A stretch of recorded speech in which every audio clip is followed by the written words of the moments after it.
नमस्कार dear student, स्वागत है आपका अपने ही यूट्यूब चैनल पर।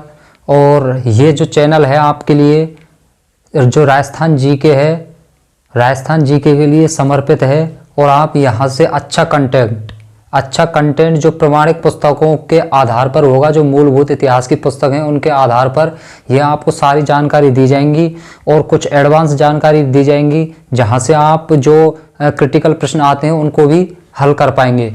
तो अपन यहाँ से अब हम जो क्लास शुरू करेंगे वो करेंगे चौहानों के इतिहास से। तो अपन आज पढ़ेंगे चौहानों के इतिहास में चौहानों की उत्पत्ति, कि भाई जो चौहान राजवंश है या चौहान जो क्षत्रिय हैं वो आए कहाँ से थे, उनका जन्म कहाँ से हुआ, उनकी उत्पत्ति कैसे हुई थी। तो यहाँ राजवंश से राजस्थान के जितने भी राजवंश हैं उनकी उत्पत्ति से लेकर तमाम प्रश्न पूछते हैं, खूब प्रश्न पूछे जाते हैं एग्जाम्स में। तो चौहानों का इतिहास में आज हम पढ़ेंगे चौहानों की उत्पत्ति। और चौहानों की उत्पत्ति से संबंधित एक मत है, एक राय है, और वो है अग्निकुंडीय मत या अग्निवंशी होना। कि चौहान, भाई के इतिहासकारों ने कहा है, शोधकर्ताओं ने, कि चौहान अग्निवंशी थे या अग्निकुंड से उनकी उत्पत्ति हुई थी। तो देखिए, इस मत के जो प्रतिपादक हैं, जिन्होंने चौहानों को सर्वप्रथम अग्निवंशी माना या अग्निकुंड से इनका जन्म होना माना है, तो वो थे चंद्रवरदाई। और ये चंद्रवरदाई थे कौन? पृथ्वीराज चौहान के दरबारी कवि। इन्हीं चौहानों में, शाकंभरी के चौहानों में, अजमेर के चौहानों में हम लास्ट में पढ़ेंगे पृथ्वीराज चौहान थड़। तो उस पृथ्वीराज चौहान थड़ के ही दरबार में ये रहते थे चंद्रवरदाई, और इन्होंने अपनी पुस्तक लिखी थी पृथ्वीराज रासो। तो इन्होंने अपनी पुस्तक में ऐसा वर्णन किया है कि राजस्थान के सिरोही जिले में एक जगह है आबू। तो यहाँ आबू पर्वत पर ऋषि का नाम है वशिष्ठ। एक वशिष्ठ ऋषि थे, वो इस आबू पर्वत पर यज्ञ करते थे। तो यहाँ पर जो राक्षस प्रवृत्ति के लोग हैं उनके यज्ञ में व्यवधान पैदा करते थे। तो वो इस बात से बहुत परेशान हो गए। तो इस परेशानी से निजात पाने के लिए उन्होंने एक यज्ञ किया और यज्ञ किया तो उस अग्निकुंड से 4 योद्धाओं का जन्म हुआ, 4 राजवंशों का। और वो है प्रतिहार, परमार, चालुक्य और अंतिम है चौहान। तो ये सीक्वेंस भी पूछ लेता है कि अग्निकुंड से जो चौहान राजपूतों की उत्पत्ति हुई या जिन क्षत्रियों की उत्पत्ति हुई थी वो उनका क्रम क्या था। तो सर्वप्रथम प्रतिहार, जिनको परिहार भी कहा जाता है, परमार जिनको पंवार भी कहा जाता है, चालुक्य जिनको सोलंकी कहा जाता है, और चौहान। तो सबसे अंत में निकले थे चौहान। तो इस सीक्वेंस को भी आपको याद रखना है, प्रतिहार, परमार, चालुक्य और चौहान। इसके लिए अपन ये ट्रिक अप्लाई कर सकते हैं, प्रतिहार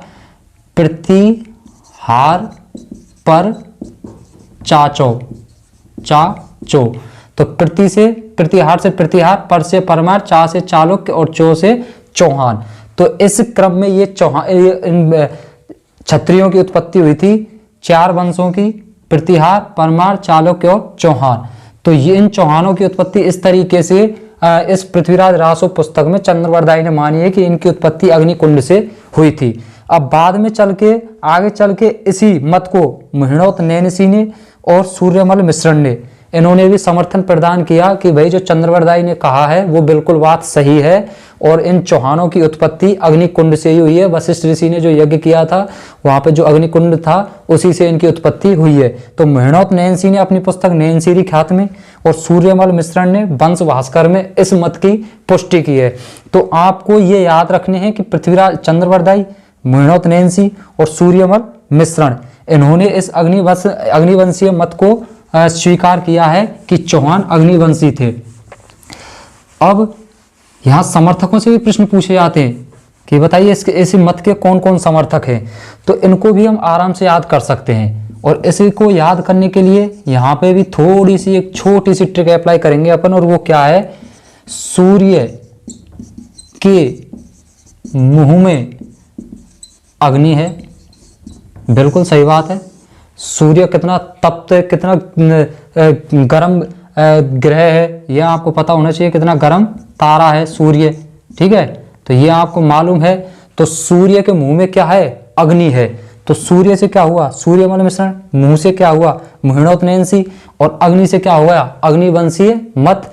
अब सूर्य के साथ चंद्रमा को और लगा लो आप, चंद्रमा और सूर्य, तो चंद्र से क्या हो जाएगा चंद्रवरदाई, तो सूर्य के मुंह में अग्नि है, इसके साथ अगर ऐसे जोड़ लेंगे आप सूर्य और चंद्रमा के मुंह में अग्नि है, तो आराम से आपको याद हो जाएगा कि अग्निवंशीय जो मत है, अग्निवंशी मत है वो कौन कौन उसके समर्थक हैं और कौन प्रतिपादक है।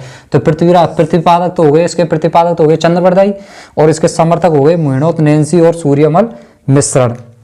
Is that clear. अब देखिए एक और एक्स्ट्रा जानकारी आपके लिए कि अकबर का एक दरबारी कवि था अबुल फजल।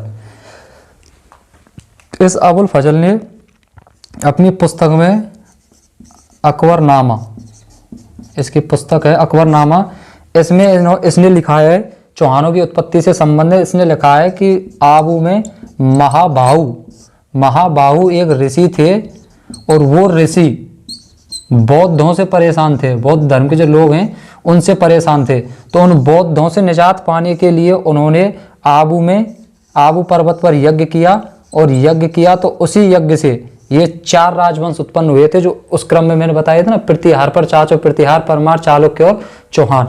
तो उस क्रम में इनकी उत्पत्ति हुई थी। तो अबुल फजल ने भी इस मत को कहीं ना कहीं स्वीकार किया है अकबरनामा में, और इसने लिखा है महाबाहु ऋषि जो किससे परेशान थे, बौद्धों से परेशान थे, तो उनसे निजात पाने के लिए उन्होंने अग्निकुंड से इन 4 क्षत्रियों का जन्म दिया, इन 4 क्षत्रियों को उत्पत्ति की थी। तो ये तो होगा अग्निकुंडीय मत या अग्निवंशीय मत। अगली वीडियो में और जो मत हैं उनको देखेंगे अपन, सूर्यवंशी मत है, चंद्रवंशी मत है, विदेशी मत है, आराम से इजीली आराम से अच्छे तरीके से अपन पढ़ेंगे इन चीज़ों को। आप चैनल सब्सक्राइब कर लीजिए, ऐसी ही जानकारी आपको मिलती रहेगी। धन्यवाद।